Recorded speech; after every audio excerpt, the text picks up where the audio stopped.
దివ్యాత్మ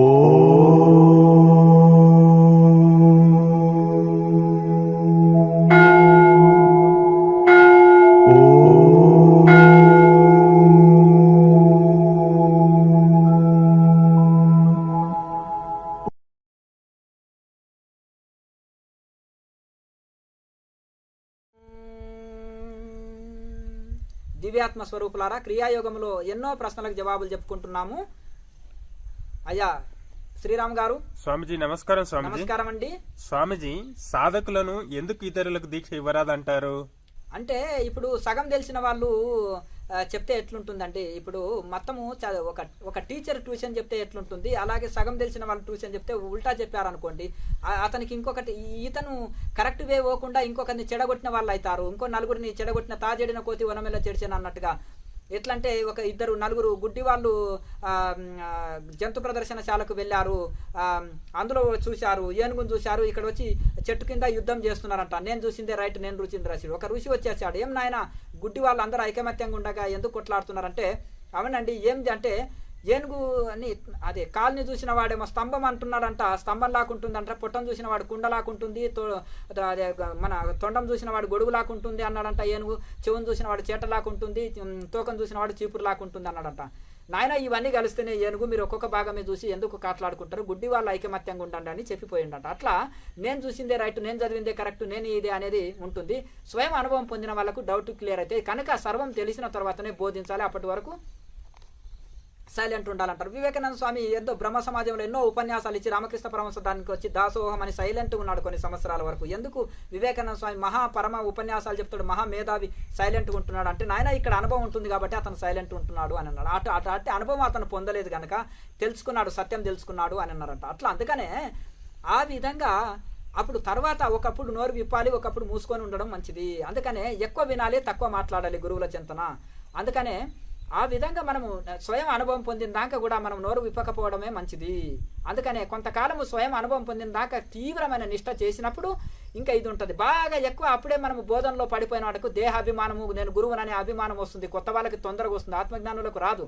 దూషించినా పొగిడినా సమానమే. దూషణ భూషణములు తట్టుకోలేరు, పొగడతల్ని కూడా తట్టుకోలేరు, బ్లడ్ రూపిపోతుంది. ఇవన్నీ బ్యాలెన్స్ చేయలేరు అని గురువులు కొన్ని నిబంధనలు పెడతారు.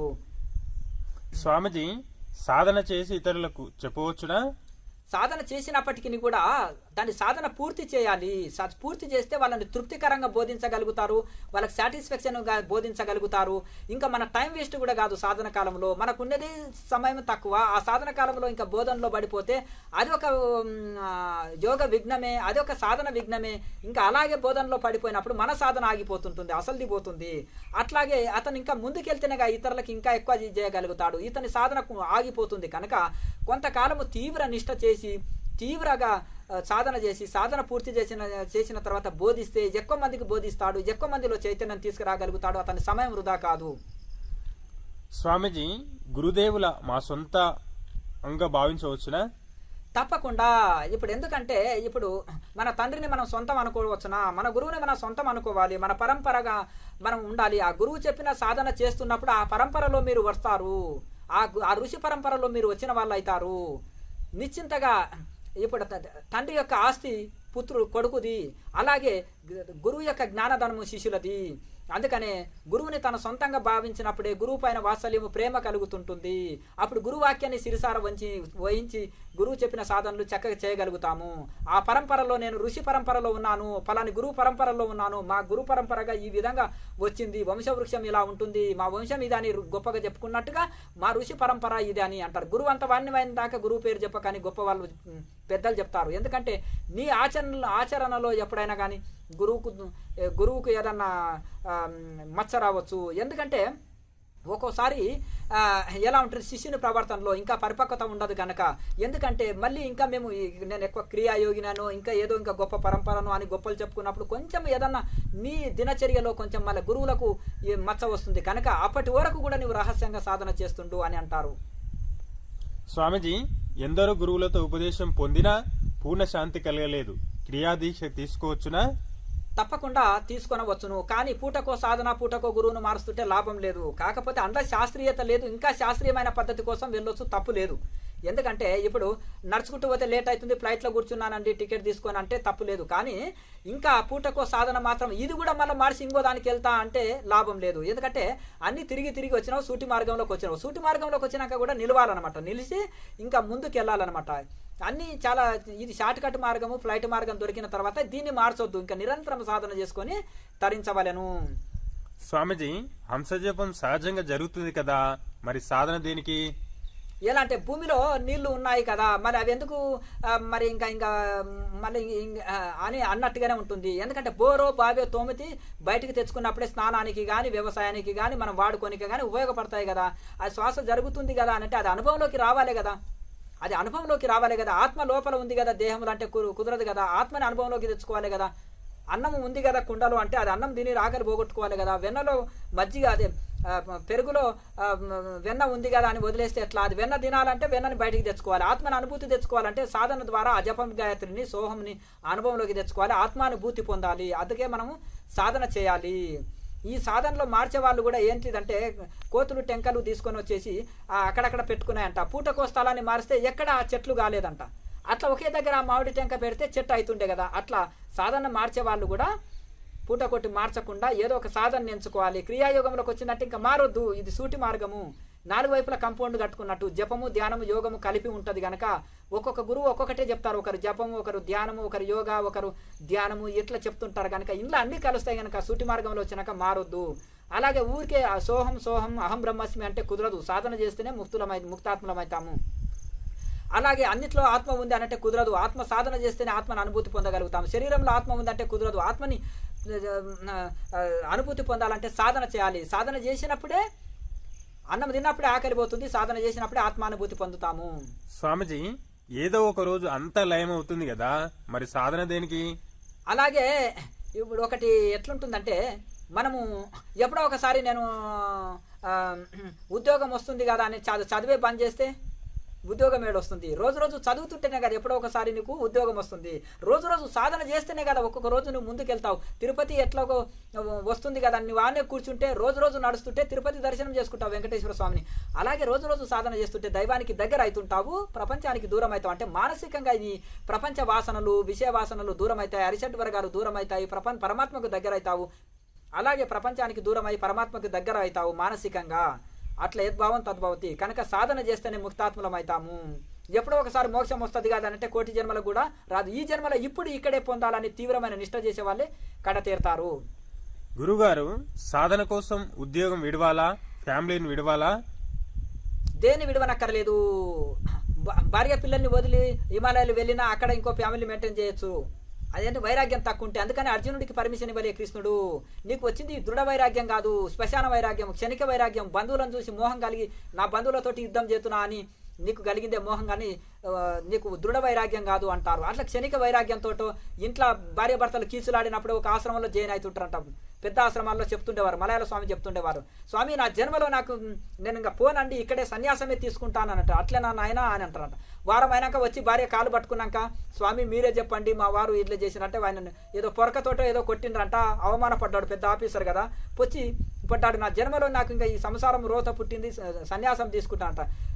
ఏం నాయన అంటే మా ఆవిడ వచ్చింది స్వామి ఏం చెప్పాలి అని అంటే, మరి ఏం చేస్తావు, వెళ్తావు నాయన అంటే, మరి తప్పదు కదా స్వామి అంటే, ఏం నాయన సన్యాసమే తీసుకుంటా, నాకు ఈ లైఫే వద్దంటివి కదా అంటే, స్వామి సంసారం అంటే అనుకోకుండా అవుతుందా స్వామి అని అన్నారంట. మళ్ళీ అక్కడ చెప్పారట, ఓ అలాగా నాయన మరి ఇంకా నేను పట్టుకుంటానా, వెళ్ళొచ్చు అని అన్నారట. తమరు వెళ్ళొచ్చు అన్నారంట. అట్లాగే క్షణిక వైరాగ్యాలతోటి ఏ ఘనకార్యాలు సాధించబడవు.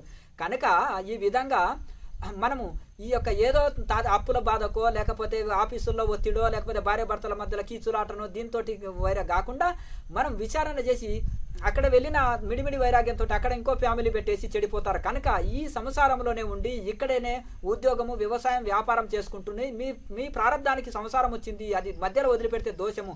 లాయరి మాష, బ్రహ్మంగారు, కబీర్ దాసు అన్నిట్లలో ఉండి వాళ్ళు సాధించారు.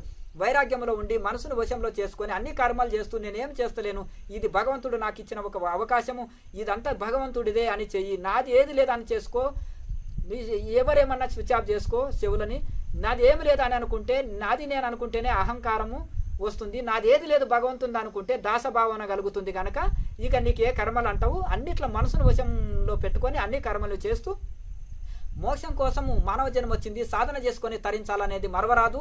మరణాన్ని ఎప్పుడు గుర్తు చేసుకుంటే వైరాగ్యము కలుగుతుంది. నిరంతరం సాధన చేసుకుంటే తరిస్తాము.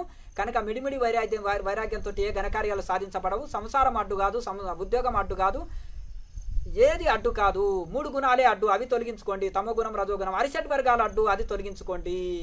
మలిన మనసు అడ్డు, అది తొలగించుకోండి. శుద్ధ మనసుని కలిగి ఉండి అన్నిట్లలో ఉండి సాధించి తరించండి. స్వామీజీ, సాధనలో కలిగే విఘ్నాలేమిటి? సాధనలో చాలా ప్రపంచ ఆకర్షణ, ఉప్పు కారం మసాలా తినాలని, సాధనకు ఆటంకాలు కలిగించే భోజనం మీదే ఇష్టము, సాధనకు ఆటంకాలు కలిగించే విషయాల మీదే మనసు వెళ్ళడము, సాధన అంటే వైరాగ్యం లేని వాళ్ళ స్నేహం చేయడము, ప్రాపంచిక వాసనలు ఉన్న వాళ్ళ స్నేహం చేయడం వలన మనకు ప్రాపంచిక వాసనలు వస్తాయి. ఏసా సంఘమే వైసా రంగు పోతాయి. ఏ సంఘంలో కలిగితే తిరిగితే ఆ గుణాలు కలుగుతాయి. దుష్టుల సాంగత్యంతో దుష్ట గుణాలు, మంచి వాళ్ళ సాంగత్యంతో మంచి గుణాలు.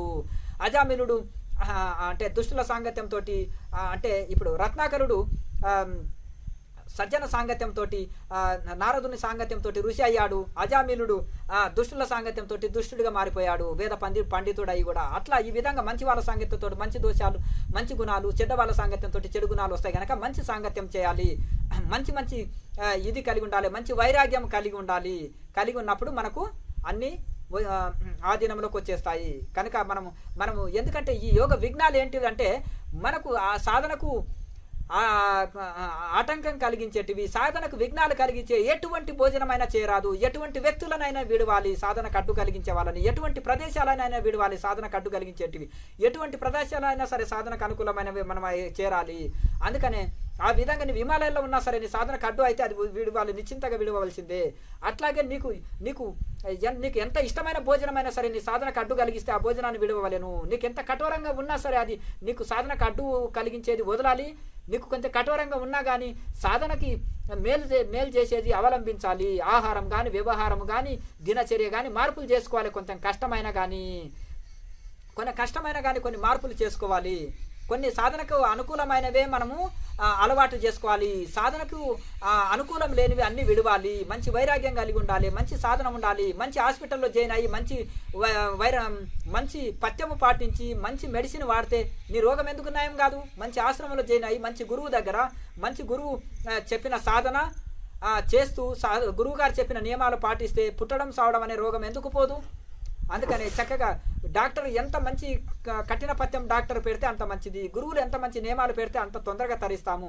లోకా సమస్త సుఖినో భవంతు. ఓం.